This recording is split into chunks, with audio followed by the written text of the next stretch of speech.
This edition of Tech Talk is brought to you by GlobalSpeak.com, new media consultants, corporate video and audio communications, video and audio production and distribution, live and virtual event production. Tag TV and Tag Radio is a service of GlobalSpeak.com, creatively delivering powerful marketing, video, and audio solutions. Todd, welcome to Tag Radio. Hi, Frank. Thanks for having me on the show. You know, the general audience, obviously very, very intensely involved in all forms of technology, but I think most of us are really more consumers in general when it comes to satellites. We know what we reported in the news, and obviously we have an understanding of the connectivity of it all. But certainly Intelsat, thought leadership, a lot of things that have been going over a long period of time.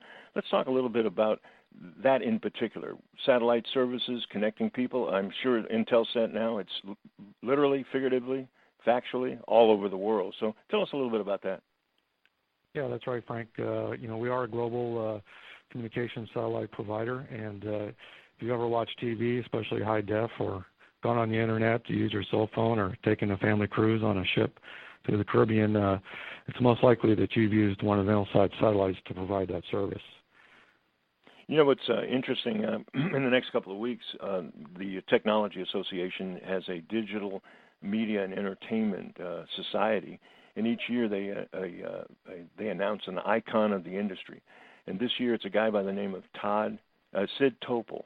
I don't know if you recognize the name or not, but actually Sid originally started Scientific Atlanta. And when I learned about our conversation today, I was talking to Sid, and he was all excited. So I think he's going to be one of the first listeners. But he actually is in the Cable Hall of Fame, having dealt with the first dishes. So if you don't know Sid, I think it'd be a great opportunity for you guys to kind of discuss where things were before and where things are going now. But that said, certainly in the conversations with Sid, SpaceX, I think that's probably the news angle most everybody knows, and all of the coverage that has been getting. They actually launched your Intelsat 35E. What's that about? What's the design and payload? What is it carrying, and what's the objective? Yeah, well, Intelsat 35E is part of our what we call the Epic fleet for Intelsat, and it's a new payload design to the communications, geosynchronous communication satellite industry. It's a scalable, open architecture. It's a high-performance, high-throughput payload, and it's all digital, and we're able to transmit frequencies and switch frequencies across coverages in the globe, primarily for mobile services like cruise ships, airplanes, and container ships. Internet of Things? Internet of Things. Eventually? Yeah, that's part of the future we're looking at, Internet of Things, and also the connected car is something that we're trying to get involved with.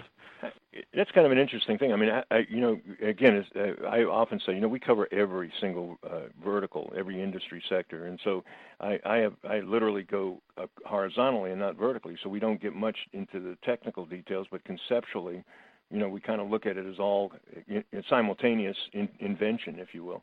And I guess where I'm headed is that is there some kind of protocol? I mean, I'm sure this is probably a naive question, but who can put satellites up, and how many can they put up? Is there a quotient or some kind of control factor?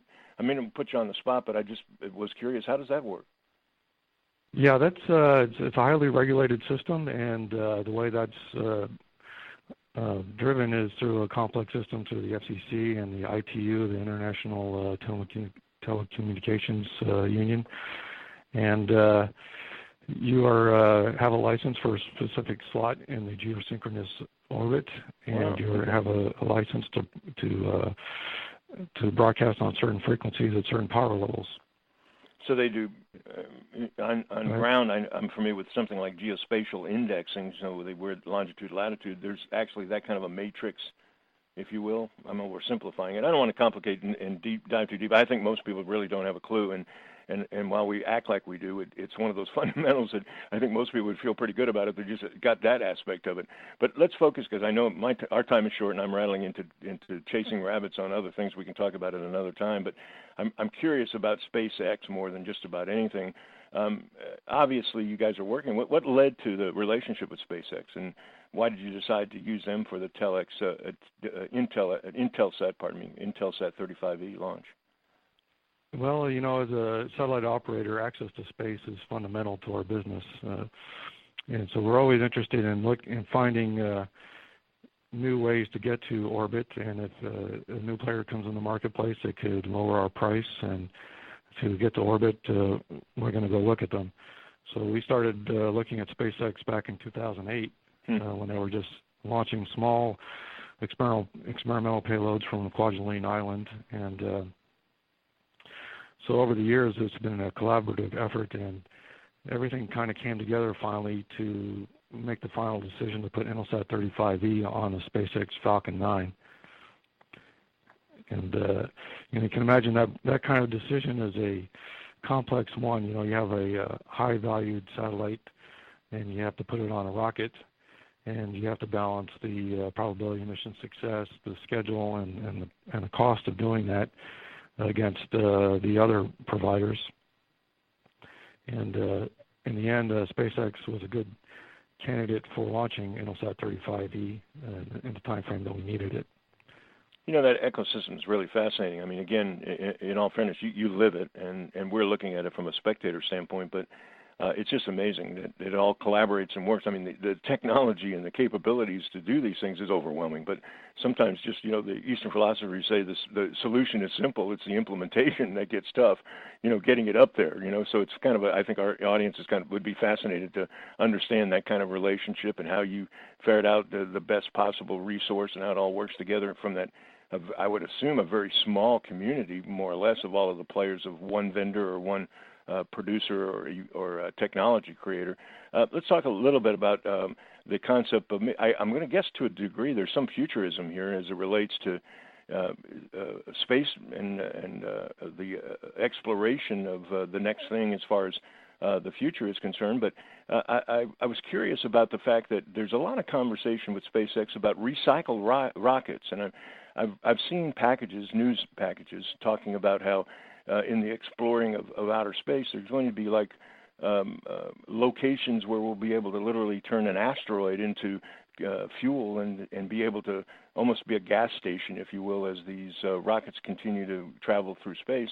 I'm going to think that recycling, obviously, and the practicalities of getting the most impact for the least amount of money and all of those kind of things that the average business guy faces every day is something that you guys have to deal with. So recycling it just really caught my eye.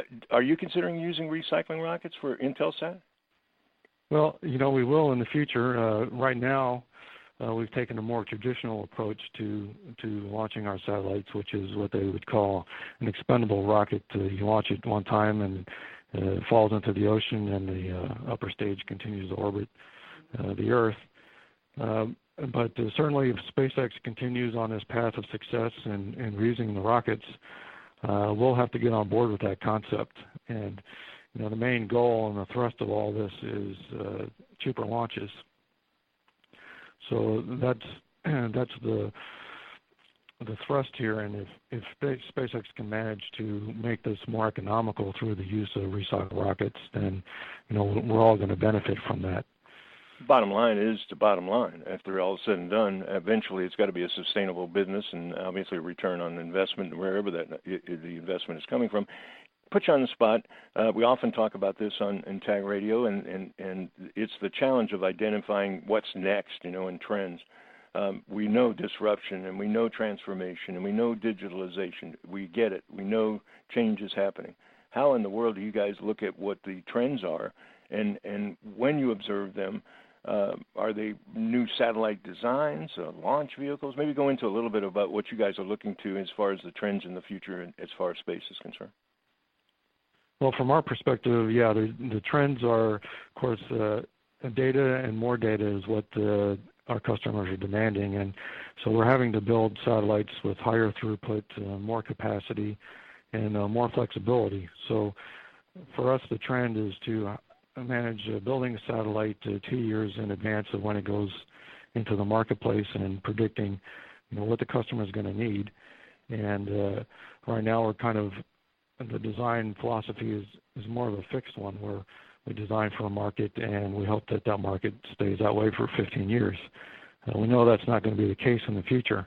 It's very dynamic out there, so things that we're looking at are all digital payloads, things that we can program on the spacecraft in real time and relocate to a different location and serve a different market. So that's the future for satellites. The EPIC satellites are starting to address that concern with the ability to switch frequencies for the users and cover mobility markets. And you used the term EPIC satellites. Is that actually is that your description, or is that a term that we might start hearing? Is that a definite? Well, that's the Intelsat. Okay. EPIC. Yeah, it's not a generic. Okay. You can't go out there and find one, but unless you're getting it from Intelsat. Gotcha. I interrupted, but please, if you remember your train of thought, where were you going? Well, so that's the satellite architecture side of this, and it's not just geosynchronous satellites. There's been a resurgence of the large constellation concepts, and Intelsat is participating in one of those called OneWeb, where we're going to integrate our geosynchronous satellites with a low Earth orbit constellation and provide more coverage and less latency across the globe for data and other services to the end user. So that's kind of the future for the satellite side.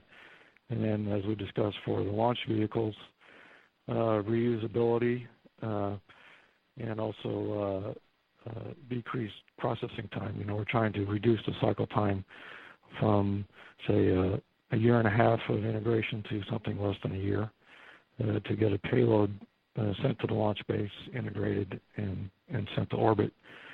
So that's one of the focuses of the launch vehicle side. Well, you know, and rightfully so, you say it casually, and some of the stuff I'm sure our listeners are going, wow, it's got to be a wow factor of a lot of what you do every day, but I'm sure it's getting it done and implementing the kind of things that are possible. I got to say, Todd, you guys are very, very impressive. We hear a fair amount about the activities, but as you and I have talked, it's one of those markets that a lot of our listeners are curious about, but they want to learn more, and this is the beginning of that process in terms of working with us here on Tag Radio and telling people more and more about Intelsat. Hey, Todd, I invite you back. I know you would, hopefully you will. I know we're going to be excited about maybe diving deeper into specifics, but for the moment, let's stop and just say thank you so much for taking time out of your busy schedule today to begin to tell us, our listening audience, all about the great things that are happening in Intelsat. Okay, great. Thanks, Frank. It was great to be on the show, and I really enjoyed it. I'm looking forward to coming back.